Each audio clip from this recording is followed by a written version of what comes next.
pessoal, sejam bem-vindos mais uma vez ao canal da Gemad. E para quem não me conhece, eu sou a Letícia Saba do canal Estopa Lab.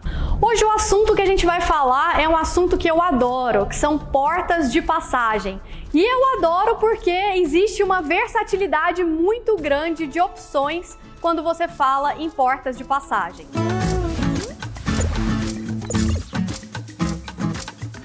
E quando a gente pensa em porta de passagem, pessoal, a gente já pensa nas dobradiças borboleta, nas portas comuns, que inclusive essas ferragens também evoluíram ao longo do tempo. Mas aí, se você for pensar, os apartamentos foram ficando cada vez menores e outras opções de portas de passagem começaram a surgir, como a porta sanfonada, a porta camarão. Mas na verdade, existem diversos tipos de porta. Se você aí está pensando só na porta camarão, na porta sanfonada, eu vou listar aqui rapidinho a quantidade de portas que existem, as opções, e cada uma atende a uma necessidade diferente. A porta de abrir, que é a mais comum, a porta de giro, tem a porta basculante, a porta pivotante, a porta sanfonada e a porta camarão, que a gente comentou, a porta balcão, a porta holandesa, a porta bang bang ou vai e vem, que é uma porta muito bacana. Inclusive, quem quiser conhecer o processo de produção dessa porta lá no canal do Estopa Lab, a gente fez uma porta bang bang para um restaurante super legal. E tem também a porta veneziana ou a porta de rolo. Então, vocês viram a quantidade de portas e opções que existem e você pode escolher uma adequada para cada necessidade. Mas eu não falei de uma das portas que vai ser o foco desse vídeo, que é a porta de passagem de correr. A porta de correr tem sido muito usada nos projetos da marcenaria hoje em dia, justamente porque os apartamentos foram ficando menores. E a porta de correr, você economiza muito espaço. Você acaba usando a porta de correr como mais um artifício dentro do projeto que você pode integrar ambientes ou segmentar esses ambientes dependendo da atividade que você estiver fazendo ali no ambiente. Por exemplo, muita gente usa a porta de correr para fechar a área de TV, a área do home da sala, mas no momento de mais integração você pode abrir aquelas portas de correr e deixar ali todo o ambiente integrado. E muito se engana, pessoal, quem acha que a porta de correr você pode usar só na sala ou para separar a sala dos quartos ou no corredor. Hoje a porta de correr pode ser usada na sala, na cozinha, nos quartos e inclusive como porta de entrada. Depende muito da ferragem que você vai escolher e do design que você quer ali para sua casa. Mas vamos começar definindo o que é porta de correr? Basicamente são portas deslizantes, diferente das outras portas que eu comentei, que são portas de giro. E antes de você optar por colocar uma porta de correr no seu projeto e operacionalizar isso e botar para produção, você precisa pensar que necessidade você quer atender com aquela porta de correr. É economia de espaço? Na maior parte das vezes é a economia de espaço. Mas existe também uma questão de vedação, de barulho, de cheiro. Existem hoje vários artifícios, várias formas de produção que você pode preservar a questão do barulho e do cheiro usando a porta de correr. E isso depende muito da forma como você vai embutir ou não os trilhos, da forma como você vai fazer o batente de fechamento, mas isso a gente vai falar um pouquinho mais pra frente. A primeira questão que a gente precisa observar quando fala de porta de correr é a questão do espaço. Para você instalar uma porta de correr, a princípio você precisa ter um vão de pelo menos a largura da sua porta, que é a forma como você consegue fazer a abertura total da porta. Então essa é a questão básica, a questão do espaço. Em relação ao design, pessoal, eu queria comentar que a porta de correr é um artifício que você usa muito legal para você ocultar, para você mimetizar um ambiente sem que você perceba que existe uma porta ali.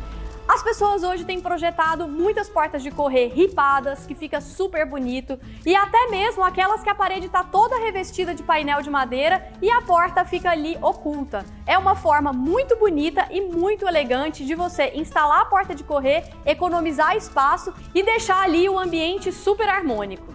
Mas a maior dúvida que existe em relação às portas de correr são os tipos de ferragem, em que momento eu vou usar cada tipo de ferragem, quais são os kits que eu uso. Enfim, eu quero falar aqui para vocês basicamente quais são os tipos de porta de correr. Existem dois principais, são as portas com trilho aparente e as portas com trilho embutido. A de trilho aparente, pessoal, eu vou citar aqui o sistema EVO da Rometal. É um sistema premiado, inclusive, tanto pelo design quanto pela funcionalidade. Ele suporta portas de até 60 quilos e a espessura da porta você pode usar tanto de 18, 25 ou 36 milímetros. E a largura mínima da porta tem que ser de 70 centímetros, que é aí basicamente o espaço que as pessoas têm. Como o trilho aparente, existem várias cores que você pode escolher para harmonizar ali com o design e com o estilo do seu ambiente. E como a sustentação é suspensa, a passagem fica totalmente livre de qualquer trilho. Então é uma porta que, na verdade, é guiada somente por um pino no chão. E quando você abre e fecha, você nem vê esse pino. Por algum tempo, as pessoas consideravam essas portas suspensas de trilho aparente um pouco inseguras, mas a tecnologia, inclusive todo o estudo que a Rometal fez para poder lançar esse sistema EVO, faz com que exista um sistema anti-descarrilamento. Então, é muito segura. Você pode usar madeira maciça, você pode usar MDF, você pode usar, inclusive, vidro. E quando você faz a combinação com os kits de amortecimento, traz ainda mais segurança, além da sofisticação quando você abre e fecha a porta. Então o sistema EVO, quando você fala de porta de correr de trilho aparente, é a melhor opção para o seu projeto. Agora, em relação às portas de correr com trilho embutido, eu queria listar algumas coisas aqui para vocês que são essenciais na hora de você escolher a ferragem. Eu sei que existe muita dificuldade das pessoas na hora de escolher as ferragens, mas se você seguir as dicas e o que eu vou falar aqui para você observar antes de escolher as portas, você não vai errar. Então vamos lá! A primeira coisa é você saber o tamanho da sua porta. Existem diversos kits com largura mínima de porta. Então, quando você sabe a largura da sua porta, você consegue ver quais são os kits que atendem ali a necessidade da sua porta. Então, o tamanho da porta, o primeiro item. O segundo ponto, pessoal, tem que caminhar com o primeiro ponto, que é o tamanho da porta.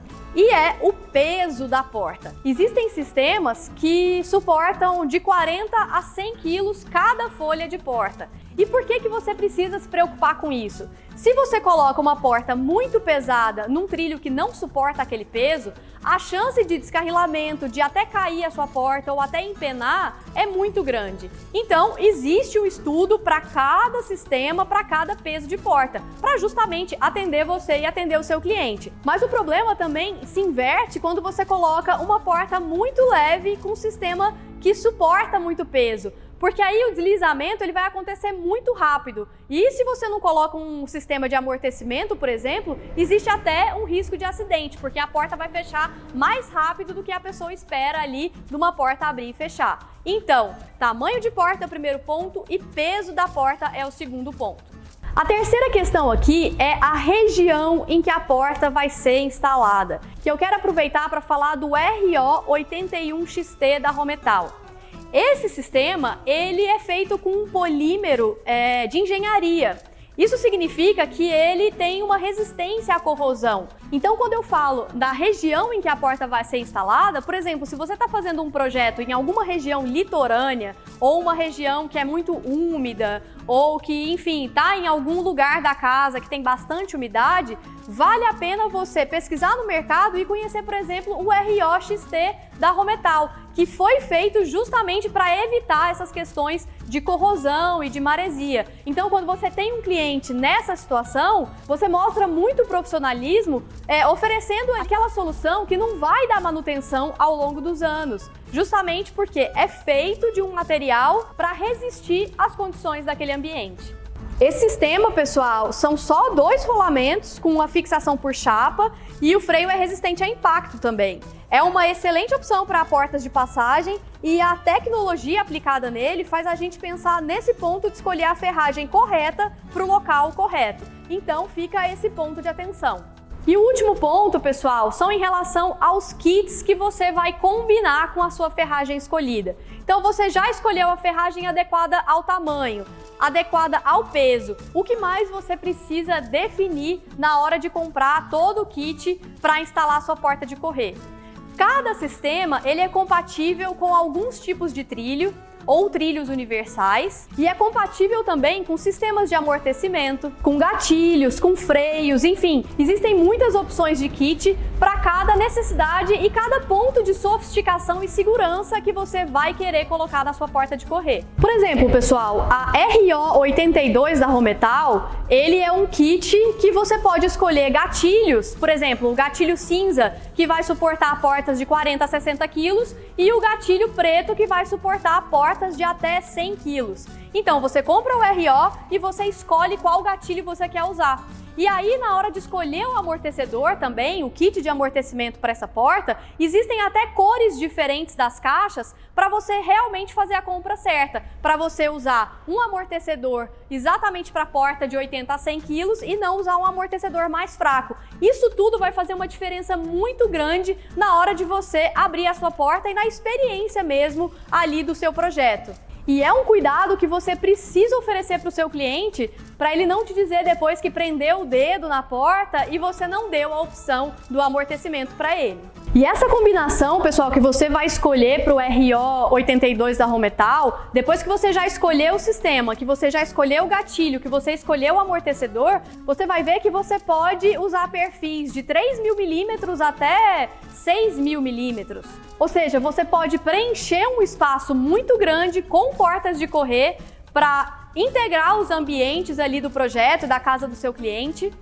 Inclusive, você pode optar por fazer folhas fixas ou folhas sobrepostas. Então, a versatilidade é muito grande. Lembrando que, como são de sustentação suspensa, não vai ter nada no chão. Ou seja, quando você abrir as suas portas, a única coisa que vai ter ali no chão são os pinos, que quando você abre a porta, na verdade, eles ficam embutidos, você não consegue perceber. Então, realmente, dá uma versatilidade, uma harmonia no ambiente super legal e super charmoso. Uma outra dúvida que surge em relação às portas de embutir é como você fazer isso no projeto para realmente não ter que fazer um tamponamento ali do trilho. E aí eu digo para você que o projeto de marcenaria tem que andar lado a lado com o projeto de engenharia civil, da pessoa que estiver fazendo a obra ali. Uma coisa que acontece muito e que é muito legal é quando você faz um recorte no gesso e consegue fixar os trilhos na laje ou na viga.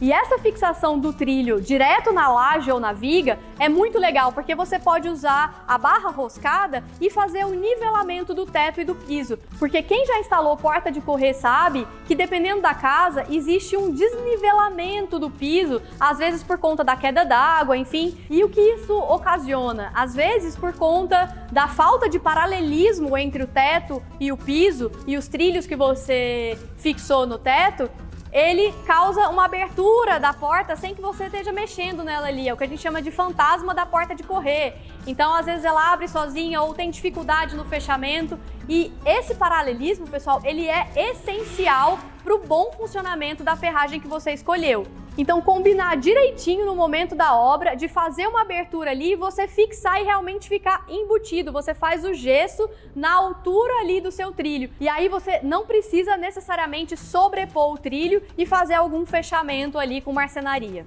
Uma outra questão é quando você quer embutir a porta de correr na parede. Existem projetos que a pessoa quer realmente que a porta entre dentro da parede, ou que a parede tenha um recuo para a porta correr ali, sem que exista ali um acréscimo da espessura da porta quando você abrir ela.